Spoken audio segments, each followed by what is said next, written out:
Assalamualaikum warahmatullahi wabarakatuh. Saya Gayo Prayogo dengan NPM 3 digit dari belakang 025. Di sini saya akan memaparkan materi mengenai dinamika kependudukan.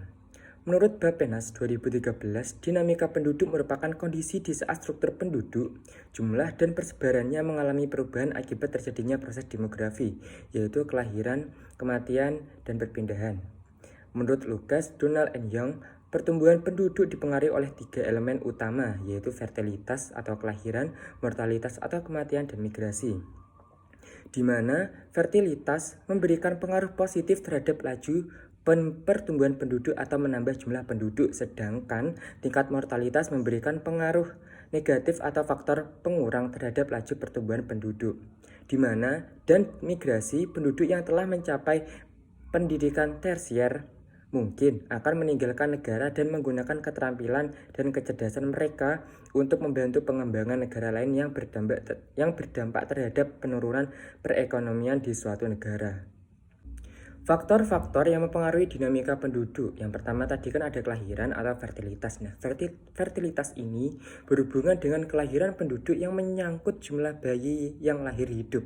Namun bisa juga fertilitas diukur dari jumlah anak per pasangan. Nah, adapun faktor-faktor sosial yang mempengaruhi fertilitas. Yang pertama faktor yang mempengaruhi kemungkinan hubungan kelamin pada usia produktif.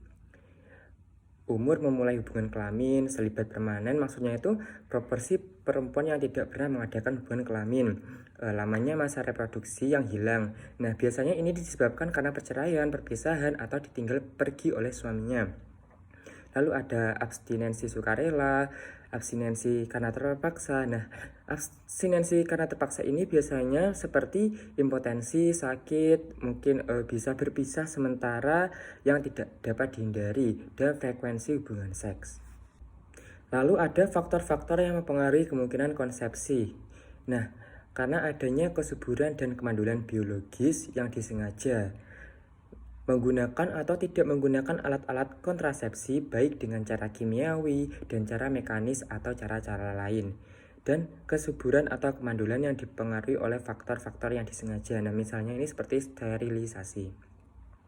Lalu ada faktor-faktor yang mempengaruhi selama kehamilan dan kelahiran. Nah, ini biasanya disebabkan oleh kematian janin karena faktor-faktor yang tidak disengaja dan kematian janin karena faktor-faktor yang disengaja.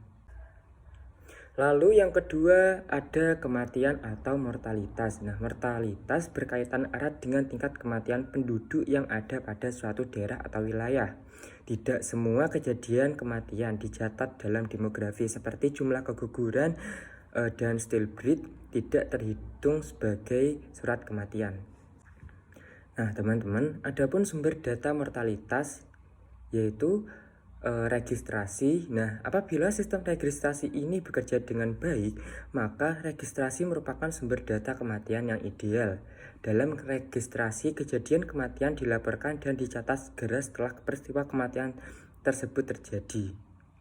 Lalu ada sensus atau survei. Nah, tingkat mortalitas yang dihitung berdasarkan data sensus penduduk adalah dengan menggunakan indirect method atau metode tidak langsung dengan menggunakan data rata-rata anak masih hidup dan rata-rata anak yang dilahirkan hidup. Nah, lalu yang ketiga ada perpindahan atau gerak penduduk atau yang biasa disebut migrasi. Nah, migrasi merupakan perpindahan penduduk dari satu daerah atau wilayah ke daerah atau wilayah yang lain, baik untuk sementara waktu atau untuk menetap dalam waktu yang lama. Nah, migrasi ini dibedakan menjadi dua, yaitu migrasi nasional dan migrasi internasional.